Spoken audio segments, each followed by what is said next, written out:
Okay, let's take a look at the workspace area. So the workspace is basically your canvas or your desk or whatever it is that you want to do. So you can customize it any way you want. The default customize is your is whatever Photoshop has, but you can customize your workspace by going to the window and selecting arrange in workspace, and then you can put in what your name of your workspace is so you can remember. And if you want to change your tool presets there, menus, your keyboard shortcuts, all those things you can customize right there in your workspace, along with how the area is going to be displayed when Photoshop opens. So here we are. We've got all these different little things that come custom with it.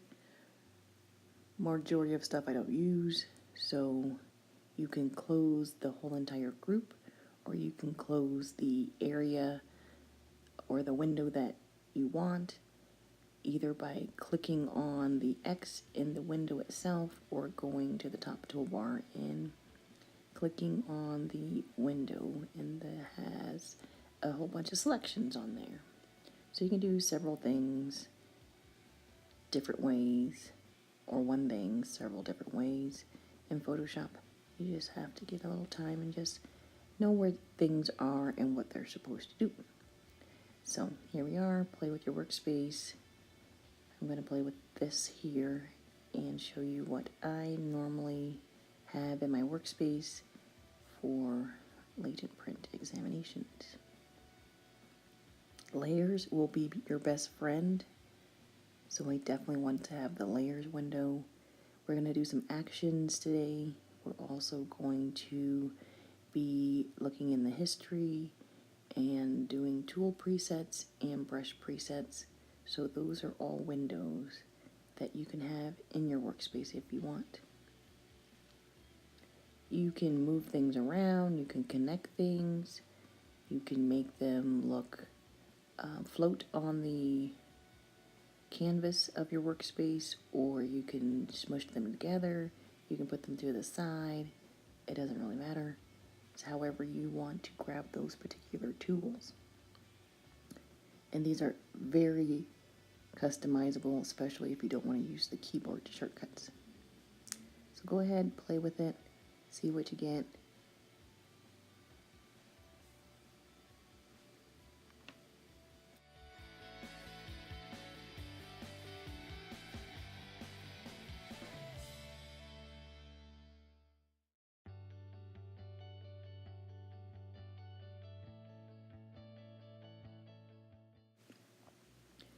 Okay, and you're noticing when you're playing with your different options in your workspace, you can move groups, you can do all sorts of things. Now, a lot of people get afraid if they accidentally turn all of these off. So I turned off all of those things. Now I have nothing there. Go to your windows. So these are all windows, not the operating system. They're just like little windows that you're peeping into to look at what your image is going on in your image. So you can put your layers on there, and you see once I clicked layers, it popped up with all the things that was attached to the layers before I clicked close the group. So it will take all of that stuff and will remember all of that, how it was linked to everything.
Okay, let's finish up playing with the windows there and start focusing on the toolbars. So you can control the toolbars and customize that.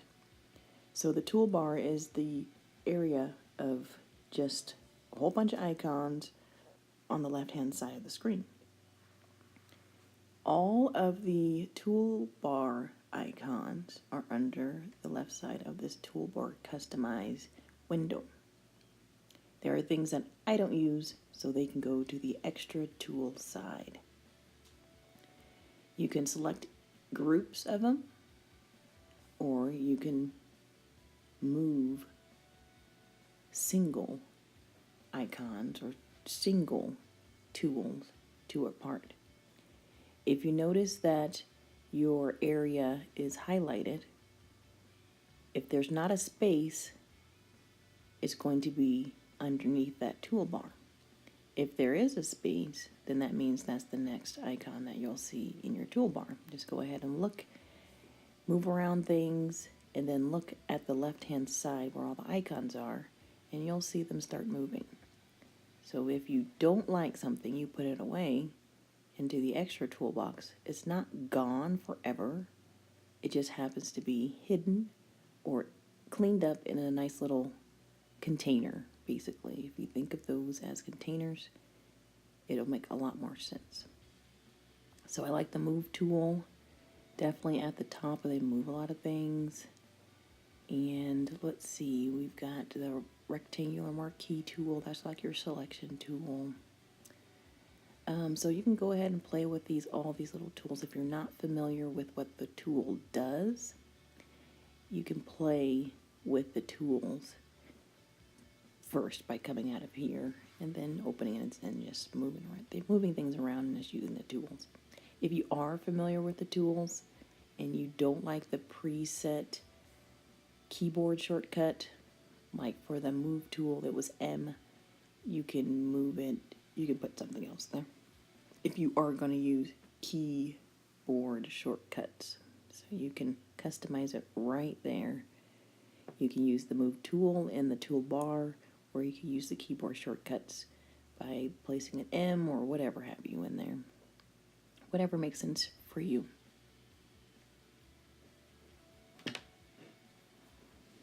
just go ahead and play with the toolbars, get something set up, and I will let this continue to go. And then at the end, it will show what I commonly use, because you do not need every single tool in Photoshop. We will use probably, I would think, maybe 10% of the tools that Photoshop has. That is mostly for photos, of course. So what we do, we don't really need a lot of the things like slice tool or the magic wand tool. None of that sort of stuff will we usually need.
So as you go along with your tool presets, just know that the extra tools, they're not gone forever, but you may want to organize them in a way where your least used tools are on the very bottom in like a group. You won't see those, they won't occupy a lot of space, and they won't be the first thing seen when you do open up the extra tools if you have to. They're not gone forever, but if you're not going to use them, why have them at the top of the extra tools list? Because when you open the extra tools, the first tool on the list is going to be what shows up.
And then when you're happy with your toolbars presets, you can save the preset for future